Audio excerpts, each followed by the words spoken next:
Hey guys, how are you all? My name is Harshidevdi friends, and I welcome you back to my video. First of all, I would like to tell you friends that this video I have already uploaded in Hindi. So if you are not comfortable in English, you can go and watch the Hindi version of the video. So in this video friends, I would be taking up, Hindustan Socialist Republican Association, the bombing of Central Legislative Assembly, Prison Hunger Strike, and the Lahore Conspiracy Case. I hope you have watched the videos of the background. Like I have made a video on Hindustan Republican Association. It transformed itself into Hindustan Socialist Republican Association, on the initiative of Chandrasekhar Azad in 1928. So that will be discussed. Then the philosophy of this, why this bomb was thrown in the Central Legislative Assembly, then the prison hunger strike and this Lahore conspiracy case. So all these things will be discussed by me in this video, friends. My name is Harshit Dwivedi. So let's get started in this. See, friends. Hindustan Socialist Republican Association was a revolutionary organization, as we all know it, and it was also known as Hindustan Socialist Republican Army. It was established in the year 1928 at Firoz Shah Kotla Ground, New Delhi, by Chandrasekhar Azad, Bhagat Singh, Sukhdev, and other group members. Okay, friends. And actually, the origin of Hindustan Socialist Republican Association was in Hindustan Republican Association, that is HRA. Okay, and after that, after the Kakori conspiracy case, that was a train robbery that held between the Kakori station and the Lucknow station. So after that, the HRA activities were suppressed. A lot of people were arrested. So that I have covered in a separate video, and I have already uploaded it. So kindly go back and watch that video if you have till now not watched it. Okay, friends. And there was one person, Chandrasekhar Azad, who was also involved in this Kakori case, but actually he was the wanted person in this Kakori conspiracy case, but the Britishers were not able to capture him, and he played a very prominent role, in the formation of HSRA. Now friends, moving forward, HSRA saw itself as being the forefront of the revolution. Friends, now the revolutionary activities in India, whatever revolutionary and armed terrorism was acting, was acting against the British administration, HSRA, was a sort of leader of it. It thought itself to a sort of leader of revolutionary terrorism against the British. And you should not say terrorism, you can say it was basically a revolt for Indian independence. Okay. And also, whatever ideas these HSRA personals were following, those ideas were the same, which were followed by the, this rural Kisan movement people, and also the communist inspired industrial action by workers. Communist inspired industrial action, obviously the evolution of communism, and three cases: Meerut conspiracy case, then Peshawar conspiracy case, and Kanpur Bolshevik conspiracy case. All the three, conspiracy cases which were real, related to communism in India, that I have already discussed. So here, basically, I'm going to talk about this HSRA. So HSRA philosophy was a bit similar to this only. Okay, so a lot of ideas of HSRA by shared by other revolts also. Also, at the request of Bhagat Singh, the newly formed HSRA, it included our socialist, because previously it was Hindustan Republican Association, now it became Hindustan Socialist Republican Association. So the socialist philosophy got included in it, and why it got included, I will be discussing after some time, because they were very much inspired by Russian Revolution, by the slogan, the dictatorship of the proletariat. We'll be discussing it after some time. Proletariat is the middle class. Now, what this HSRA resolved, that it will bomb the members of the Simon Commission, and it is said that we will not be robbing rich people now, because of the testament and evidences given by this rich people, this Kakori conspirators had suffered a lot. So obviously they thought that now we will not be robbing rich people, but yes, we are going to bomb the members of the Simon Commission. Okay, friends. Now, a manifesto was published, and it was published by the Hindustan Socialist Republican Association. Its name was Philosophy of the Bomb. So, if this is a direct question that who this manifesto, Philosophy of the Bomb, was associated with, so simply it was associated with HSRA. It was written by Bhagwati Charan Vohra. Okay. And obviously, this was changed to HSRA due to the socialist dish. As I have already told you, Bhagat Singh had an influence in it. And its objective was to establish the dictatorship of the proletariat. See, friends, this was the time of 1928. Russian Revolution has already occurred in 1917. And during the Russian Revolution, the slogan was the dictatorship of the proletariat. What is the proletariat? Proletariat is the middle class, friends. That is, at that point of time, lot of industries were thriving. And lot of workers were working in those industries.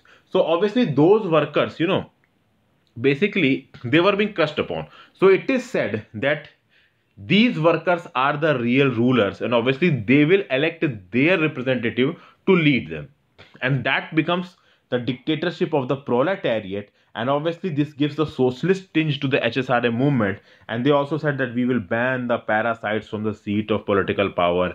And here it was also a reference to the British political power, that is British administration, which was ruling India. And it was also an indirect, indirect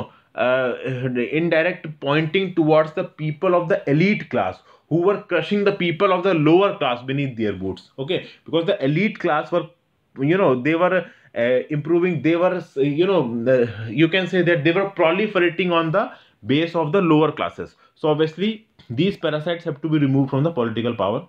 So this was one motto of HSRA.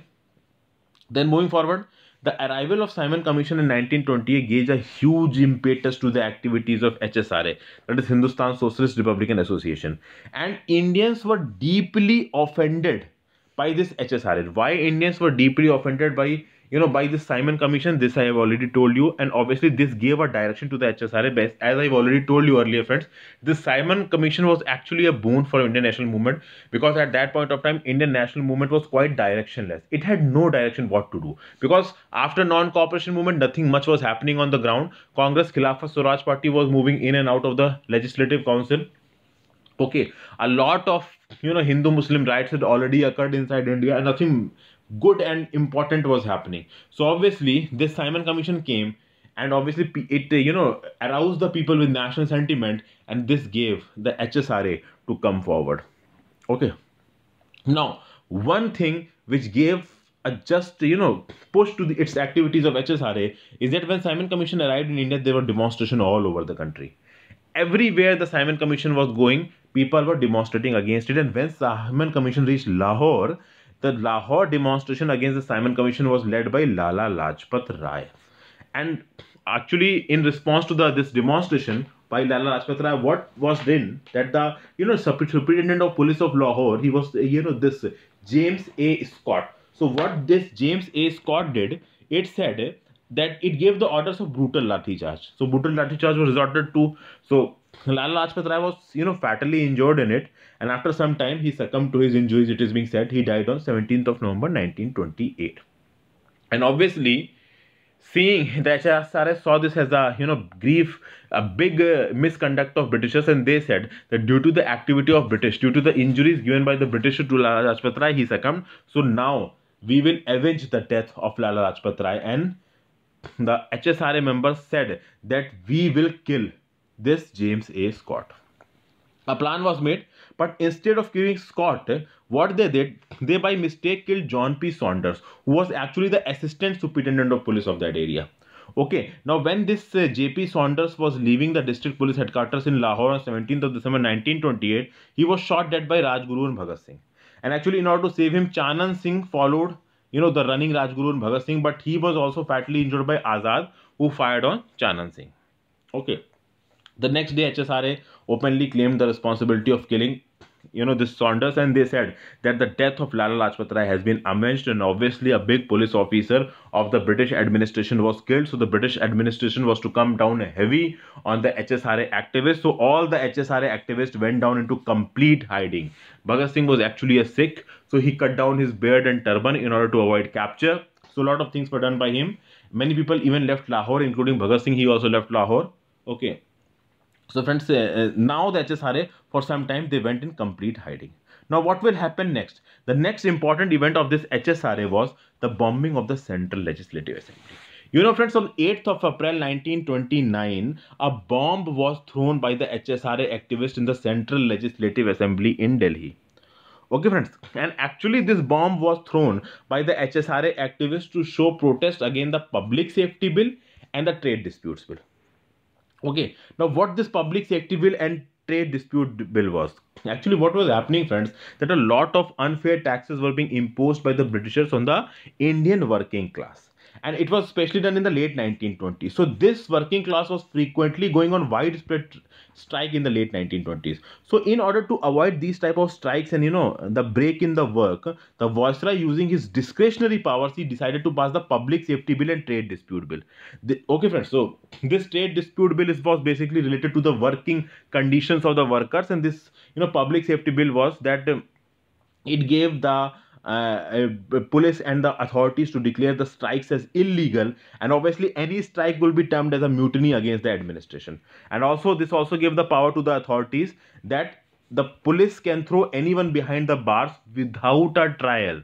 So obviously these trade dispute bills and public safety bills were very, very extreme in their nature, and so obviously in response of it, a bomb was thrown by Bhagat Singh in the Central Legislative Assembly, and Batukeshwar Dutt was with Bhagat Singh while this bombing, and actually they intentionally threw the bomb in the empty benches, in the empty spaces of the Central Legislative Assembly. So no one was injured by this bomb. If they had wanted, they would have thrown the bomb at the crowded places of the assembly, and many people would have been killed. But they didn't do it, because actually their aim of throwing bomb in the Central Legislative Assembly was that they wanted to promote a propaganda. Okay, this was basically their aim. And while doing that, while throwing this bomb, they, after throwing the bomb, didn't escape. They said they submitted themselves for arrest, and they were shouting continuously "Inqilab Zindabad," that is "Long live the revolution," and "Samrajwaj ka nash," that is "Down with imperialism." That means imperialism should go and revolution should move forward. Okay, and they were continuously throwing a leaflet. This leaflet was saying to make the deaf hear. Why it was saying this? Because from a lot of time Indians were demanding reforms for themselves, but no actual reforms were given by the Britishers. So this was a reminder to the Britishers that you have to give us a reform, and if you are deaf, we will throw a bomb to you to make you hear this thing, even if you are deaf. So basically this was the principle of the Central Legislative Assembly bombing. Then came the prison hunger strike. Obviously after the Bhagat Singh was arrested, Bhagat Singh and fellow inmates, when they reached prison, they saw that there is a lot of discrimination between the white prisoners and the native prisoners. There were also white prisoners, friends, and there were also native prisoners. Now the white prisoners were given a lot of privileges inside the jail. That is, they were given newspapers and magazines to read, they were given good food, their cells were very clean. But in India, the Indian cells were very, very bad. Okay, the food given to them was pathetic. They were absolutely given nothing to read, no not even newspapers, and also they were forced to do manual work. So obviously the Bhagat Singh and his fellow inmates, in order to oppose this treatment, they went on an indefinite hunger strike till that. And this hunger strike received tremendous attention in the press. This was basically the objective of these revolutionary friends. They wanted to convey their message to the people of India that, see what we are doing, we should fight for our rights. This was basically the objective of these people, and that objective went to the people, and people were slowly mobilizing themselves. Okay, so this was basically happening, and actually after 63-day long fast, Jatindranath Das, unfortunately, he died because of this fast. And obviously after dying, the public support towards these revolutionaries increased, and Bhagat Singh finally broke his fast after 160 days on the request of his father and Congress leadership on 5th of October 1929. Now see friends, 116 days fast is not a joke. You don't eat food for 40 hours, 24 hours or 2 days. If you are not eating food for 2 days, you will feel actually totally numb. You will feel that my mind is not working, I am not able to do anything. It personally happens with me that even if I have not done lunch, I will feel that okay, I am very hungry. And see, this man went on a 160-day fast, friends. Just salute this man for his dedication towards the cause.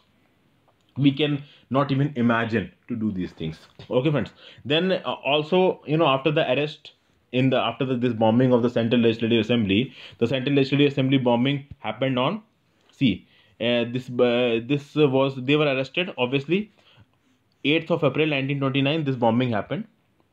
Okay, and they were arrested on that day only. So now friends, on 15th of April 1929, police raided the Hindustan Socialist Republican Association bomb factories in Lahore and arrested some other prominent revolutionaries. And there were 3 individuals, Hansraj Vohra, Jay Gopal and Fanindranath Ghosh, who turned approval for the government. Obviously, not everyone was as strong as Bhagat Singh, Rajguru, Batukeshwar, that some people were weak, and those people turned out to be a big, deficiency of the movement. They turned approval for the government, and they gave, their testimony against Bhagat Singh and other people. So total of 21 arrests were made, including of Sukhdev Thapar, Jatindranath Das, and Shivaram Rajguru. Okay, Bhagat Singh was charged in Lahore Conspiracy Case. Obviously, for bombing the Central Legislative Assembly, he was not charged because obviously there, no people was killed. However, he was charged for bomb manufacturing. He was also charged for murder of Assistant Superintendent Saunders. So a trial is started against the 28 accused in a special sessions court, which was presided over by Judge Rai Sahab Pandit Sri Kishan on 10th of July 1929. Now the proceedings were going on very slow. So in order to fasten these proceedings, a special tribunal consisting of Justice J. Coldstream, Justice Aga Haider, and Justice G.C. Hilton was set up on the directives of Lord Irwin on 1st of May 1930. So this tribunal went in a fast manner without properly following the legal guidelines and proceedings, and on October 7, 1930, the tribunal delivered its 300-page judgment. The tribunal said that there is a big proof, irrefutable proof, confirmed proof that Bhagat Singh, Sukhdev Thapar, and Shivaram Guru were involved in Saunders' murder. And while the case was going on, Bhagat Singh admitted openly to the mother that his murder, and he was consistently speaking against the deficiency of the British rule and administration. And actually he was doing this because he was knowing that all the complete event is being covered by the press and media, and whatever he is going to say here will go outside to in front of the people, and that was his aim.